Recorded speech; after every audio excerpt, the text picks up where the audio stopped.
ایک بزرگ فرماتے ہیں کہ میں نے سورہ عصر کی جو دوسری آیت ہے نا، والعصر ان الانسان لفی خسر، بے شک انسان خسارے میں ہے، کہتے ہیں میں نے اس آیت کو ایک برف بیچنے والے سے سیکھا.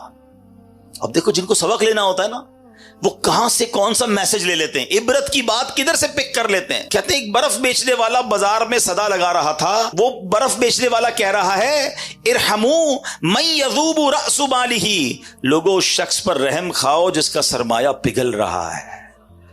برف بیچنے والا یہ تو کہتا ہے نا جلدی خرید لو ورنہ پگھل جائے گا. کاش بات بڑی گہری ہے، سمجھ جائیں اگر ہم. ایکچولی میری اور آپ کی جو زندگی ہے نا وہ برف ہی کی تو طرح ہے. ہم سب کے ہاتھ میں ایک برف کا بلاک دے دیا گیا ہے. کسی کے ہاتھ میں 50 سال کا ہوگا، کسی کے ہاتھ میں 60 سال کا ہوگا، کسی کے 2-4 دن بچ گئے ہوں گے تو برف ختم ہونے والی ہوگا. ہمیں تو نہیں پتا نا، پگھل رہا ہے. ہر سانس گزر رہی ہے، ہر دن گزر رہا ہے، یہ برف پگھل رہی ہے. مگر مجھے بتائیے جس کی برف پگھل رہی ہو اس کو اس سرمایے کی کتنی فکر ہوتی کہ بیچ دوں کچھ کما لوں، ورنہ یہ پڑے پڑے ہی ختم ہو جائے گا.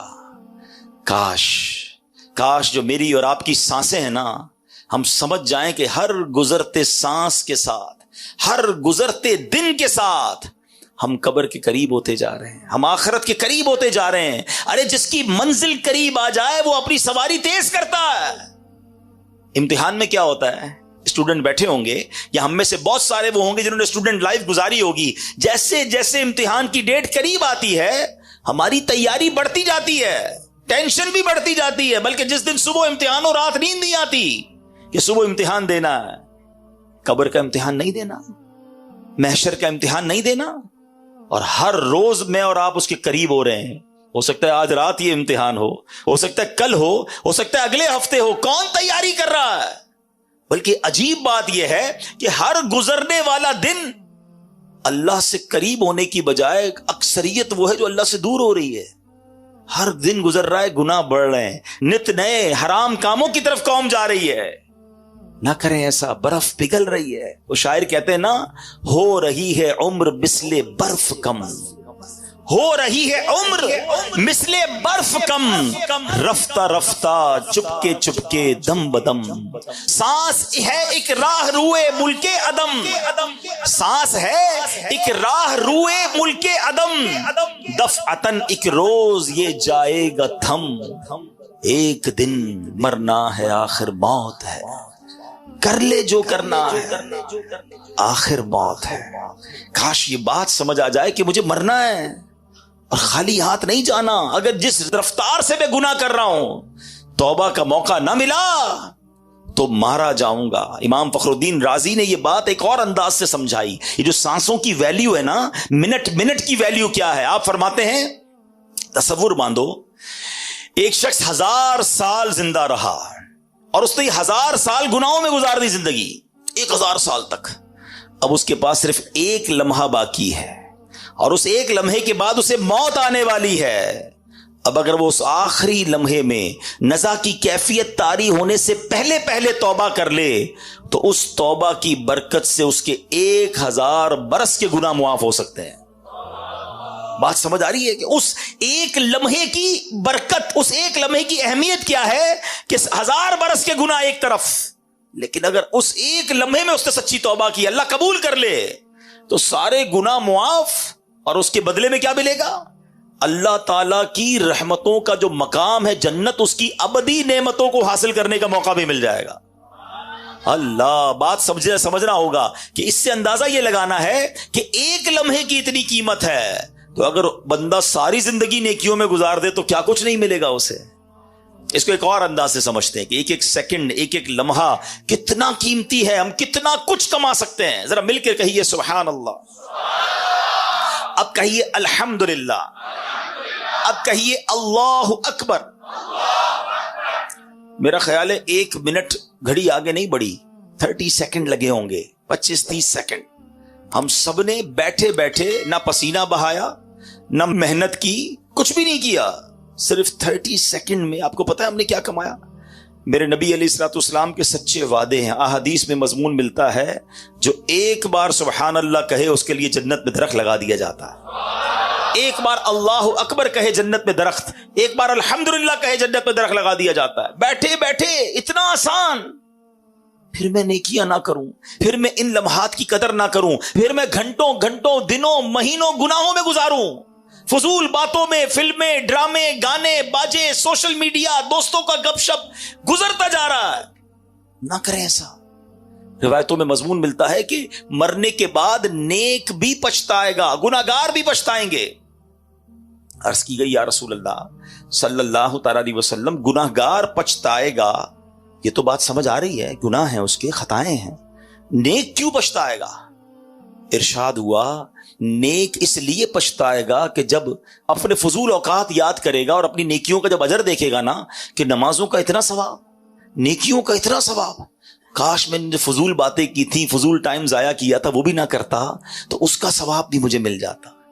تو بعد میں پچھتانے سے بہتر نہیں ہے بندہ ابھی نیکیاں کر لے، ابھی اپنے وقت کا فضول استعمال نہ کرے۔ قرآن جگہ جگہ جھنجھوڑ رہا ہے۔ ایک جگہ ارشاد ہوتا ہے یا ایھا الانسان انک کادح الی ربک قدحا فملاقی، قرآن کہتا ہے اے انسان بے شک تو اپنے رب کی طرف دوڑنے والا ہے، پھر اس سے ملنے والا ہے۔ تفسیر نور العرفان میں ہے یعنی اے انسان تیرا ہر سانس تجھے موت سے اور رب کے ملنے سے قریب کر رہا ہے۔ ہم اپنے سفر کی طرف بڑھ رہے ہیں، اپنی منزل کی طرف بڑھ رہے ہیں، مگر کاش یہ احساس بھی تو بن جائے نا کہ جب اللہ کی بارگاہ میں جانے کا وقت آگے کی طرف جا رہا ہوں تو تیاری بھی ساتھ ساتھ کرتا جاؤں، میں زیادہ نیکیاں کماتا جاؤں۔ حضرت رابعہ بصریہ کا ایک واقعہ سنیے گا، یہ بات اور آپ کو ڈیفائن ہو جائے گی کہ جب ہم ادھر ادھر فضول کام کرتے ہیں تو کتنا بڑا لاس کرتے ہیں۔ آپ کامل ولیاں ہیں، بہت بڑا نام ہے، یعنی اولیاء کے مقامات میں بھی آپ کا مقام بڑا اونچا ہے۔ ایک رات سحری کا وقت خود فرماتی ہے کہ میں تسبیحات پڑھ رہی تھی، اللہ کا ذکر کر رہی تھی، کرتے کرتے میری آنکھ لگ گئی۔ خواب میں دیکھا کہ ایک ہرا بھرا درخت ہے جو اتنا بڑا اور حسین ہے کہ بیان نہیں کیا جا سکتا، اس پر 3 قسم کے پھل لگے ہوئے ہیں۔ میں نے دنیا میں ایسے پھل نہیں دیکھے تھے، کچھ پھل سفید تھے، کچھ سرخ تھے، کچھ زرد، اور سب اس درخت میں چاند سورج کی طرح چمک دمک رہے تھے۔ فرماتی مجھے وہ درخت بہت اچھا لگا، میں نے کسی سے پوچھا یہ کس کا ہے؟ تو کہنے والے نے کہا یہ آپ کا ہے، یہ ان تسبیحات کا بدلہ ہے جو آپ ابھی پڑھ رہی تھی۔ تو آپ فرماتی میں نے درخت کے ارد گرد گھومنے لگی تو دیکھا کہ کچھ سنہرے رنگ کے جو پھل تھے نا وہ زمین پہ پڑے ہوئے تھے۔ تو میں نے کہا کہ یہ پھل بھی درخت کے ساتھ موجود ہوتے تو کتنا ہی اچھا تھا۔ تو جواب کیا ملا کہ یہ وہی لگے تھے، یہ لگے تو درخت پہ ہی تھے، مگر تسبیح کرتے ہوئے جب آپ سوچنے لگی تھی نا کہ گندا ہوا آٹا خمیرہ ہو گیا یا نہیں، اس وقت یہ پھل گر گئے تھے۔ سمجھ آ رہی ہے بات؟ اللہ کی ولیاں ہیں، تسبیح کر رہی ہیں، مگر تسبیح کرتے کرتے اپنے آٹے کا خیال آ گیا ہے، ذہن کہیں اور چلا گیا، اللہ کی جو کہتے ہیں توجہ اللہ کی طرف جو تھی یا جو ذکر کی طرف توجہ تھی وہ دھیان کہیں چلا گیا۔ تو فرماتی ہے کہ وہ تھوڑی دیر کے لیے جو توجہ گئی تو وہ جو پھل تھے نا وہ نیچے گر گئے۔ میرا اور آپ کا تو دھیان ہی کہیں اور ہوتا ہے، اول تو عبادت کرنی نہیں ہے، اول تو نیکیاں کرنے کی طرف نہیں آتے، اور اگر آ بھی جائیں تو نماز میں خیال کہیں اور ہے، دعا میں خیال کہیں اور ہے، مسجد میں آئے تو دل باہر لگا ہوا ہے، بس جلدی گھڑی دیکھ کر نکلوں یار، یہ اجتماع ختم کب ہوگا، یہ بیان ختم کب ہوگا، یہ امام صاحب دعا کب کریں گے، اتنی لمبی نماز سلام ہی نہیں پھیر رہے۔ ہمارا تو یہ حال ہے۔ آپ سوچیے ہم دنیا میں کیوں آئے ہیں؟ ہم اللہ کے بندے، ہمیں عبادت کے لیے بنایا گیا ہے، اور ہم کس کام میں لگ گئے ہیں؟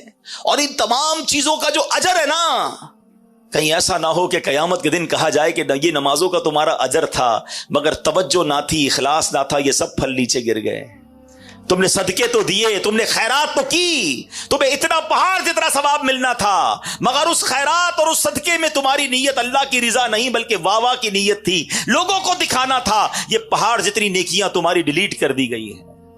کتنی حسرت ہوگی۔ رمضان کے روزے رکھے تھے تم نے، گرمیوں میں بھی رکھے، سردیوں میں بھی رکھے، یہ تمہیں پہاڑ جتنی نیکیاں ملنے والی تھی، مگر ان روزوں میں تم نے گناہ بھی ساتھ کیے، ان روزوں میں اللہ کی نافرمانیاں بھی کی، پھر کدھر جائیں گے ہم؟ خدا را اپنے آپ پر رحم کیجئے۔ جن کاموں میں ہم لگ گئے ہیں نا، جو گناہوں کی عادتیں ہم پال بیٹھے ہیں، ہمارا دل جو ہے اس وقت حرام کاموں کی طرف لپک لپک کر جا رہا ہے۔ ایسا نہ کریں۔ اور ان واقعات سے سورہ عصر مجھے اور آپ کو جھنجھوڑ رہی ہے، والعصر ان الانسان لفی خسر، خسارے والے نہیں بننا ہمیں۔ ہمیں اللہ کی رحمت لوٹنے والا بننا ہے, ہمیں رب کی رحمت سے جنت میں جانے والا بننا ہے. اے میرے پیارے اسلامی بھائیوں, حضرت شریح رحمت اللہ تعالی علیہ نے 2 شخصوں کو فضول کام کرتے ہوئے دیکھا تو فرمایا الفارغ ما امر بہذا, فارغ شخص کو اس کام کا حکم نہیں دیا گیا تھا. پھر آپ نے قرآن کی آیت پڑھی ان کے سامنے, فَإِذَا فَرَغْتَ فَانْصَبْ, قرآن کہتا ہے تو جب تم فارغ ہو تو خوب کوشش کرو, یعنی اپنے فارغ وقت کو عبادت میں صرف کرو. ادھر تو جیسی فارغ وقت ملا موبائل نکالا اور جناب شروع سوشل, 2 گھنٹے بیٹھے پتہ ہی نہیں چلا. ارے بھائی کیا کر رہے تھے؟ بس موبائل دیکھ رہا تھا. کتنے گھنٹے؟ 2 گھنٹے. کیا کیا؟ کوئی ثواب کا کام کیا؟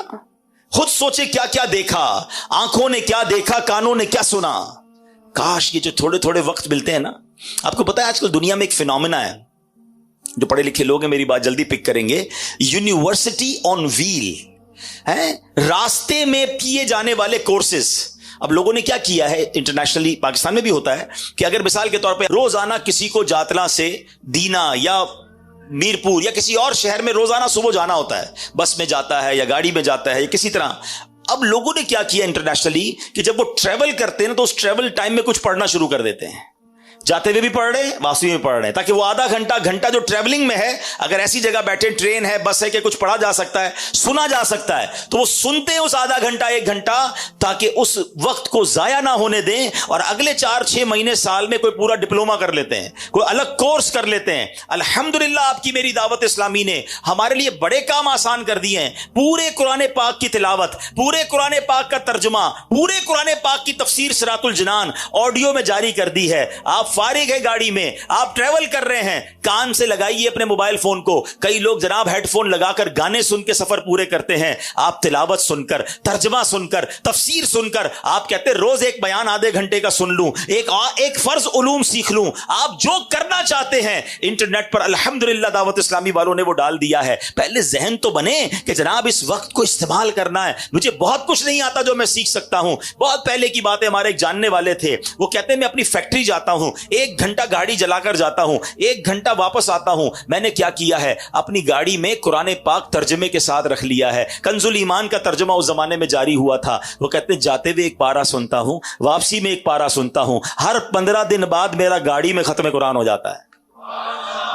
کہتے ہیں اتنی بار سن لیا قرآن کہ اب مجھے امام صاحب تلاوت کرتے ہیں تو قرآن سمجھ آنے لگ گیا ہے کہ اس آیت کا ترجمہ کیا ہے. کتنا شاندار ذہن تھا, وقت میں کیوں ضائع کروں. اگر ہمارا ذہن بن جائے, مثال دیتا ہوں, ہمارا کوئی دوست ہمیں کہے یار ذرا بیٹھنا, میں آ رہا ہوں 10 منٹ میں, ہمارا فوری طور پہ رپلائی کیا ہوتا ہے, ٹھیک ہے آپ آئیے. ہم کیا کرتے ہیں ان 10 منٹ میں, موبائل نکلے گا اور 10 منٹ موبائل دیکھتے رہیں گے. وہ 20 منٹ میں بھی آئے گا, میں پتہ نہیں چلے گا, مگر یہ 10, 15, 20 منٹ ضائع کر دیے. اگر ذہن ہونا وقت کی قدر کا, یہی موبائل باہر نکلے گا اور اسی موبائل میں اگر قرآن پاک ڈاؤن لوڈ ہوگا تو میرا ذہن بنے گا یار یہ 10 منٹ میں آئے گا, میں 10 منٹ میں سورہ یاسین کی تلاوت کر لوں گا. ہیں, اور سورہ یاسین کی فضیلت کیا ہے, جو 1 بار سورہ یاسین پڑھے اسے 10 قرآن پاک کا ثواب ملتا ہے.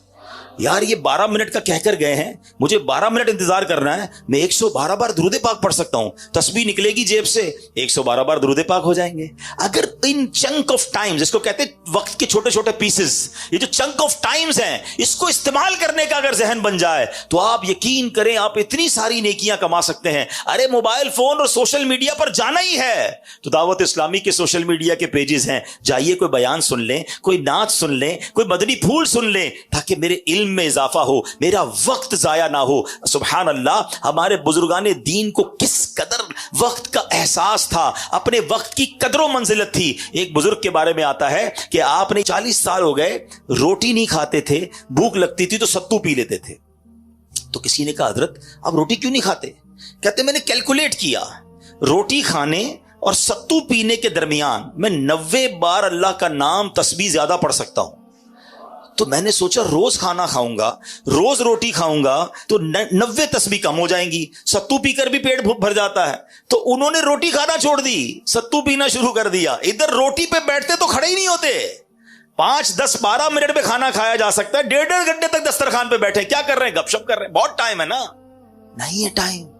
یہ ٹائم آپ جنت کے لیے کیوں نہیں گزارتے؟ ہمارے پاس مسجد میں آ کر بھاگنے کا ٹائم پھر کیوں ہے؟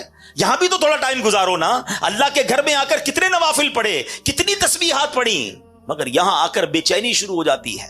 تو اے میرے پیارے اسلامی بھائیوں، ہمیں کاش یہ ذہن بن جائے. پلیز سمجھیے، قرآن پاک کی یہ سورت جھنجھوڑ رہی ہے، والعصر ان الانسان لفی خسر، انسان خسارے میں ہے. مگر کون خسارے میں نہیں ہے وہ میں نے آپ کو بتا دیا، کہ جو ایمان لائے، نیکی کی دعوت دیتے ہیں، گناہوں سے بچتے ہیں، صبر اور ایمان کی تلقین کرتے ہیں. کاش یہ بات سمجھ آ جائے. مبارک ہو ان مبلغین کو، دعوت اسلامی والوں کو، جو مدنی قافلوں میں جاتے ہیں، جو درس و بیان دیتے ہیں، جو لوگوں کے پاس دکان گھر گھر جا کر نیکی کی دعوت دیتے ہیں. تو الحمدللہ آپ ایمان کی، آپ صبر کی تلقین، آپ نیکی کی دعوت دے رہے ہیں.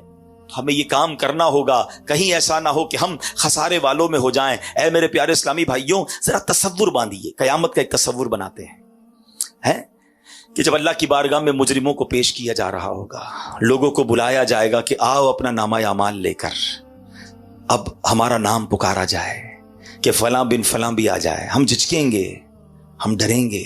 ہمیں پتہ ہے کہ گناہ زیادہ ہیں، ہمیں پتہ ہے کہ نامہ اعمال کھلا تو برباد ہو جائیں گے.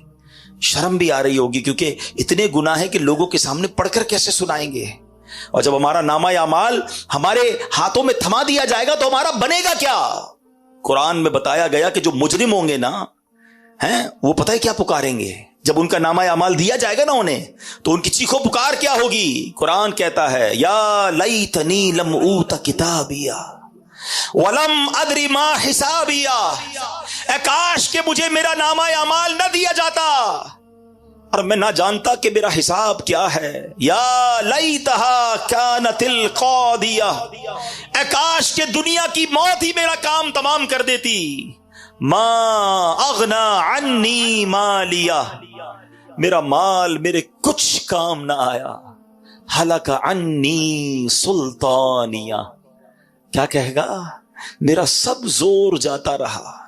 آج کہتے لوگ میرا بڑا کرو فر ہے، میں فلاں علاقے کا چیئرمین، میں ناظم، میں صدر، میں وزیر اعظم، میں صوبائی صدر، میں فلاں کونسلر، میں ایم این اے، میں ایم پی اے، میرے ڈالے، میرے جناب گارڈز، میرا پیسہ، میری کوٹھیاں ہیں. اگر نامہ اعمال میں گناہ ہے، اگر اللہ ناراض ہوا، خدا کی قسم نہ مال کام آئے گا، نہ تمہارا یہ کرو فر کام آئے گا. وہ پکارے گا ما اغنا عنی مالیہ، میرا مال میرے کچھ کام نہ آیا.